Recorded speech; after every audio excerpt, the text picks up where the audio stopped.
My wife always said she loved me, but one day I saw a strange notification on her phone, payment confirmed, $5,000 transferred to Mark B. That was the beginning of the end. She thought she was pulling off the perfect scam, but I made sure she dug her own grave.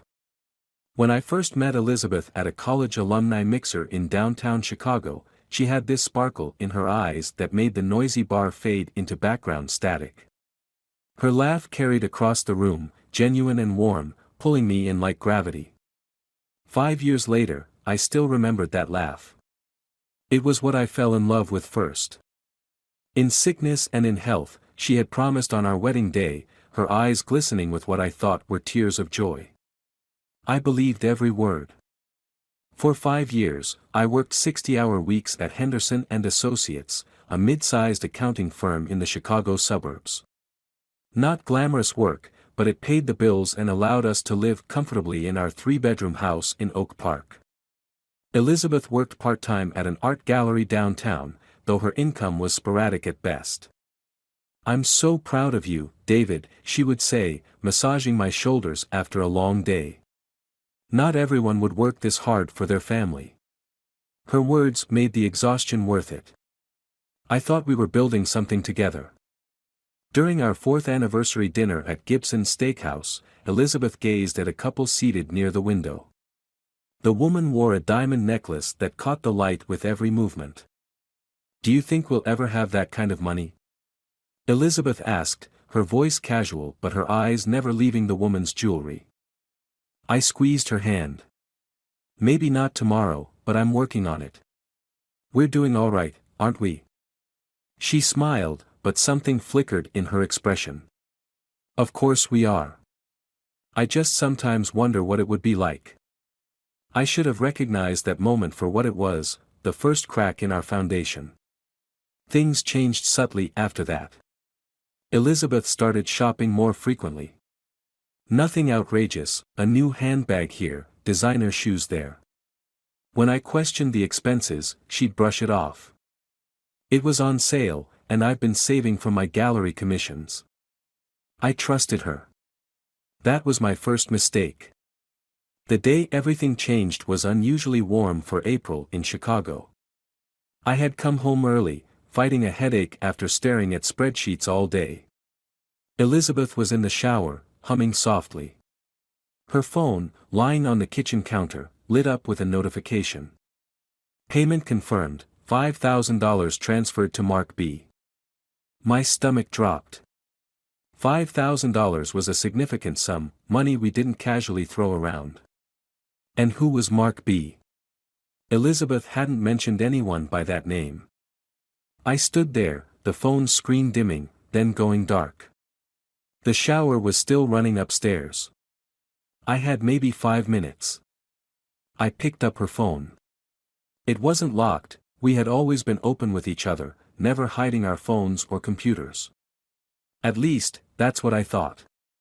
The banking app was already logged in. My finger hovered over the icon for a moment before tapping it. What I found made my blood run cold. Regular transfers, starting 3 months ago. 2,000 here, 3,000 there. All to the same recipient, Mark B., nearly $20,000 in total. I scrolled through her text messages and emails, finding nothing under the name Mark or any variation of it. Whoever this person was, Elizabeth was careful not to leave digital footprints, at least not obvious ones. The shower stopped. I quickly placed the phone exactly where I'd found it and moved to the living room, pretending to nurse my headache on the couch. "Hey, you're home early," Elizabeth said, coming downstairs in her bathrobe, her hair wrapped in a towel. She looked so normal, so innocent. "Feeling okay?" "Just a headache," I replied, studying her face for any sign of guilt or deception. There was none. She was either innocent or a remarkable actress. She leaned down to kiss my forehead. "Poor baby. I'll make you some tea." As she busied herself in the kitchen, I made a decision. I wouldn't confront her, not yet. I needed to know more first. That night, I lay awake beside her, listening to her steady breathing, wondering if our entire marriage had been a performance. The next morning, I called in sick to work for the first time in 3 years. As soon as Elizabeth left for the gallery, I began my investigation. I started with our home computer, which we both used. Nothing suspicious in the browser history, Elizabeth was too smart for that. Next, I checked our credit card statements going back a year, noting a pattern of increasing expenses at high-end stores. Madison Avenue Boutique, Tiffany's, Nordstrom. But the real breakthrough came when I accessed our joint tax returns. Elizabeth had been claiming significantly more income from the gallery than I knew about. Either the gallery was paying her under the table, or she was lying about her income. I drove to the gallery during lunch hour. Sandra, the owner, had always liked me. David. What a nice surprise. Elizabeth isn't here today, she called in sick. My heart rate spiked. Elizabeth had left the house in her work clothes, kissing me goodbye, claiming she had a busy day ahead. Actually, I was hoping to talk to you, I said, keeping my voice casual. Elizabeth's been thinking about taking on more hours, and I was curious what her current schedule looks like, with commissions and everything. Sandra's confused expression told me everything I needed to know before she even spoke. More hours? David, Elizabeth reduced her schedule to 1 day a week almost 6 months ago. She said you both decided she should focus on her art at home. 1 day a week. Not the 4 she claimed to work. And there was no art at home, no paintings, no supplies, nothing. I thanked Sandra and left, my mind racing. Where was Elizabeth going all those other days? And what was she doing with the money? The answer came 2 days later, after I hired a private investigator, a college friend who owed me a favor. It took him less than 48 hours to find Mark Bennett, attorney at law, specializing in high-asset divorces. The PI's report included photos of Elizabeth entering Bennett's downtown office building, not once but 3 times in the past week. There was also a copy of preliminary divorce papers she had filed but not yet served. She was planning to claim I had been emotionally abusive, controlling our finances and isolating her from friends and family, all complete fabrications. According to the PI, she had been building her case for months, siphoning money from our accounts while documenting a false narrative of abuse. She was waiting for the right moment, likely when my year-end bonus came through, to serve me with papers and take half of everything I had worked for.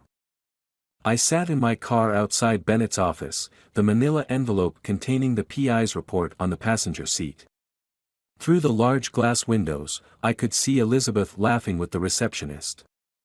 She looked happy, excited even. Planning her escape while planning my destruction. In that moment, something hardened inside me. The man who had trusted blindly, who had worked himself to exhaustion to provide for his wife, died. In his place was someone colder, more calculating. I drove home and made 3 phone calls. The first was to Robert Chen, the best divorce attorney in Chicago. The second was to my bank. The third was to a locksmith. Over the next week, I executed my plan with meticulous precision. First, I gathered evidence of Elizabeth's deception, the bank transfers, her reduced work schedule, the preliminary divorce filing. I documented everything, creating a paper trail that would be impossible to dispute. Next, I moved all of our liquid assets to accounts in my name only, leaving just enough in our joint accounts to avoid immediate suspicion. I canceled her access to our credit cards and quietly removed her name from our safety deposit box. I contacted our friends and family members, sharing a carefully crafted version of events that painted me as concerned about Elizabeth's recent, odd behavior. I expressed worry about her mental health, suggesting that she seemed increasingly detached and secretive. "I'm just concerned," I would say. "She's not herself lately. I'm trying to be supportive, but she won't talk to me about what's going on." By the time I was done, I had a network of concerned friends and relatives who believed Elizabeth was going through some kind of personal crisis. The groundwork was laid. All the while, I maintained a perfect facade at home. I was attentive, loving, even increasing my displays of affection. I suggested weekend getaways, bought her flowers, and proposed a vacation to the Bahamas for her upcoming birthday. Elizabeth seemed both pleased and slightly unnerved by my increased attention. I could see her recalculating her timeline, perhaps wondering if she should accelerate her plans before I discovered anything. But she was committed to her narrative, the abused wife escaping her controlling husband, and my recent behavior didn't fit that story. Her birthday arrived on a perfect June evening. I had made reservations at Alinea, one of Chicago's most exclusive restaurants.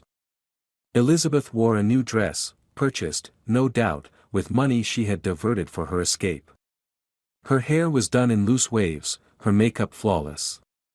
She looked beautiful, and for a brief moment, I felt a pang of what might have been. "This is amazing, David," she said, looking around the restaurant with wide eyes.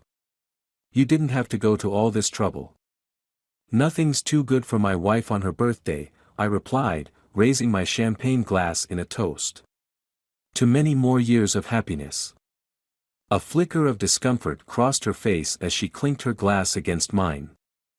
After the main course, I reached into my jacket pocket and withdrew an envelope, placing it on the table between us. "Your gift," I said simply. Her smile was genuine as she picked it up. "You shouldn't have." "Oh, but I should have," I replied, watching her face carefully.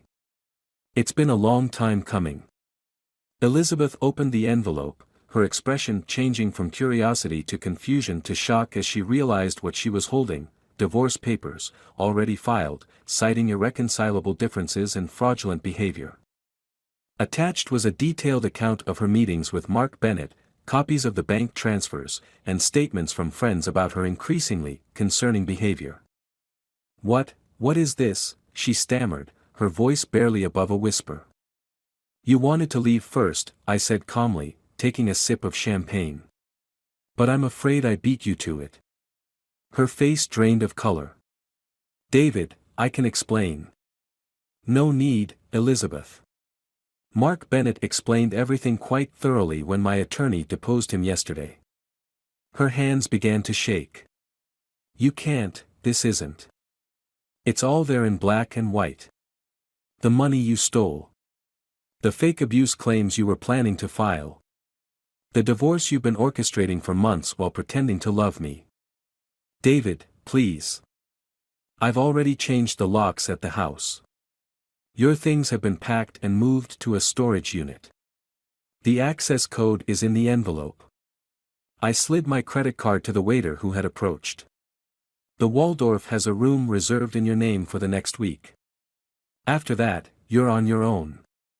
Elizabeth's carefully applied makeup couldn't hide the panic now etched across her face. "You can't do this. I'll fight you in court." I smiled, but there was no warmth in it. "With what money, Elizabeth? With what lawyer? Bennett dropped you as a client this morning. Something about ethical concerns regarding false claims." "This isn't over," she hissed, tears welling in her eyes. "Actually, it is. Oh, and I called your parents last week. They're very concerned about your mental health. I suggested they might want to look into getting you some help." Elizabeth stared at me, her mouth opening and closing without sound. I stood, adjusting my tie. "Happy birthday, Elizabeth. I hope it was everything you deserved." As I walked out of the restaurant, I could hear her beginning to sob behind me. I didn't look back. The divorce was finalized 3 months later. Elizabeth tried to contest it, but without funds or credible legal representation, she had no leverage. The judge was particularly unsympathetic when presented with evidence of her planned fraudulent claims and financial deception. I sold the house in Oak Park and moved to a high-rise condo downtown with floor-to-ceiling windows overlooking Lake Michigan. Sometimes, at night, I stand by those windows, watching the city lights reflect on the water, and wonder if what I did was excessive. Elizabeth lost everything: her home, her reputation, her future security. But then I remember how meticulously she had planned to destroy me, how she had smiled and kissed me each morning while plotting my downfall, and the doubt fades. Last week, I saw her working at a department store on Michigan Avenue. Our eyes met briefly before she turned away, her face flushing with embarrassment or anger, I couldn't tell which. I walked out without purchasing anything. There was nothing in that store I needed or wanted. Some might call what I did revenge. I prefer to think of it as justice. Elizabeth made her choices, carefully and deliberately. I simply ensured that she lived with the consequences. As for me, I'm learning to trust again, slowly. There's a woman in my building, a surgeon with kind eyes and a genuine laugh. We've had coffee twice. I'm taking it slow this time, watching for red flags, protecting myself. But sometimes, in the quiet moments before sleep, I wonder if Elizabeth was the anomaly or if everyone is capable of such calculated betrayal. And in those moments, I find myself checking my bank accounts, just to be sure.